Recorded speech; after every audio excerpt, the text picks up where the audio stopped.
যে ঢাকা আগে বিপিএল শাসন করত সেই ঢাকা এখন পাত্তাই পাচ্ছে না। অখ্যাত খেলোয়াড় আর বাজে পারফরমেন্সের বেড়াজালে বিপিএলে ঢাকার বেশ দুঃসময় যাচ্ছে।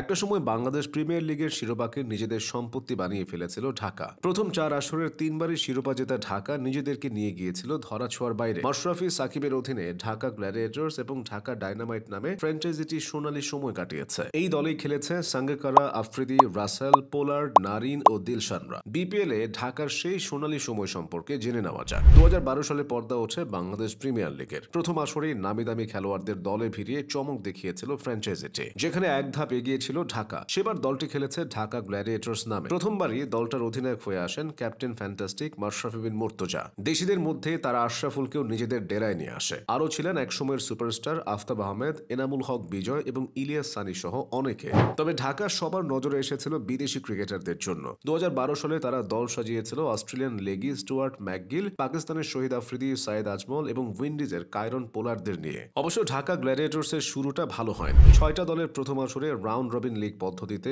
একে অপরের বিপক্ষে 2টি করে ম্যাচ খেলে, যেখানে নিজেদের 10টি ম্যাচের মধ্যে ঢাকার জয় ছিল 5টিতে। তবুও ভাগ্যক্রমে তারা পয়েন্ট তালিকার শীর্ষ 4 দলের মধ্যে থাকা খেলার সুযোগ পায় নকআউট পর্বে। 6 দল থেকে বাদ পড়ে সিলেট রয়্যালস এবং চিটাগং ভাইকিংস। সেমিফাইনালে ঢাকার সাথে মুখোমুখি হয় সাকিবের খুলনা রয়্যাল বেঙ্গলস।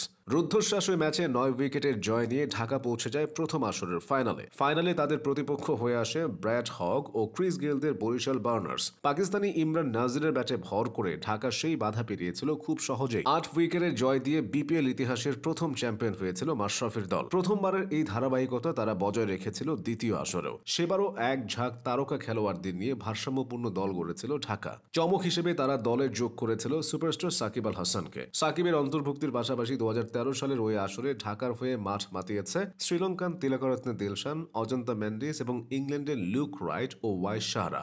নেতৃত্ব ছিল যথারীতি মাশরাফির কাঁধেই। এবার আর কোনো রকমে নকআউট পর্বে যাওয়া নয়, বরং দাপট দেখিয়ে ঢাকা উঠেছিল প্লে অফে। 12 ম্যাচের মধ্যে তারা 9টিতে পেয়েছিল জয়ের দেখা। প্লে অফে সিলেট রয়্যালসকে হারিয়ে টানা দ্বিতীয়বার ঢাকা পৌঁছে যায় ফাইনালে তাদের প্রতিপক্ষ ছিল মাহমুদুল্লাহর চিটাগং কিংস। 43 রানের বড় জয়ে মাহমুদুল্লাহ ও চিটাগংকে খালি হাতে ফিরিয়ে মাশরাফির দল তাদের শিরোপা ধরে রেখেছিল। ক্যাপ্টেন ফ্যান্টাস্টিকের কৌশল আর পারফর্মার সাকিবের ঝলক। এভাবেই দ্বিতীয় আসরেও চ্যাম্পিয়ন হয়েছিল ঢাকা। সেবার টুর্নামেন্ট সেরা পুরস্কার হিসেবে গাড়ি বাগিয়ে নেন সাকিব। ব্যাট হাতে 329 রান আর বল হাতে 15টি উইকেট নিয়েছিলেন তিনি। ঢাকার শিরোপায় ভাটা পড়ে তৃতীয় আসরে এসে সবকিছুই যেন এলোমেলো হয়ে যায়। দল বদলে মাশরাফি চলে যান নবাগত কুমিল্লা ভিক্টোরিয়ান্সের ডেরায়। এদিকে ফ্র্যাঞ্চাইজি বদলে সাকিবের ঠিকানা হয় রংপুরে। ঢাকার নতুন নাম হয় ঢাকা ডায়নামাইটস। দলটির অধিনায়ক হয়ে আসেন কিংবদন্তি কুমার সাঙ্গাকারা। তবে লাভ হয়নি। সে আসরে ঢাকা খেলতে পেরেছিল এলিমিনেটর পর্যন্ত। এক বছর না যেতেই 2016 সালে ঢাকা ফিরেছিল তার পুরনো রূপে। ওই বছর নিজের পুরনো ঠিকানা ঢাকায় ফিরেছিলেন সাকিব আল হাসান। নেতৃত্ব এসেছিল সাকিবের কাঁধে। টেবিলের শীর্ষস্থানে থেকেই ঢাকা পৌঁছে গিয়েছিল নকআউট পর্বে। এরপর ফাইনালে রাজশাহী কিংসকে হারিয়ে তৃতীয়বারের মতো শিরোপা ঘরে তোলে। নেতৃত্ব দেওয়ার পাশাপাশি ওই আসরে সাকিবের ব্যাটে ছিল 200-র বেশি রান এবং গুরুত্বপূর্ণ 13টি উইকেট।